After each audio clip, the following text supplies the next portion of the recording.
एका सांगरे माँ और पुअर शव सत्कार। मृत्यु भी एमिति आसे। अधघंटा व्यवधान माँ और पुअर मृत्यु घटी। एपरी हृदय विदारक घटनाटी सुवर्णपुर जिला डुंगुरीपाली ब्लॉक सहला ग्राम में घटी।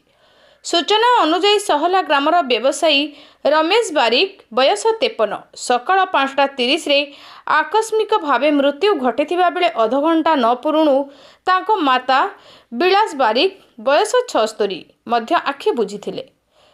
एहा सांगरे गोटे जुईरे माँ और पुअर अंतिम सत्कार हो जाइछि। एही हृदय विदारक खबर अंचल रे प्रघट हेबा परे गाँव रे शोकर छाया खेली जाइछि। सूचना अनुजाई पुओ एक रोगरे आक्रांत होई चिकित्सित हेउथिले। चिकित्सित होई घर को आसी घरे थिले। आज सकाळे तांकर मृत्यु घटिथिला।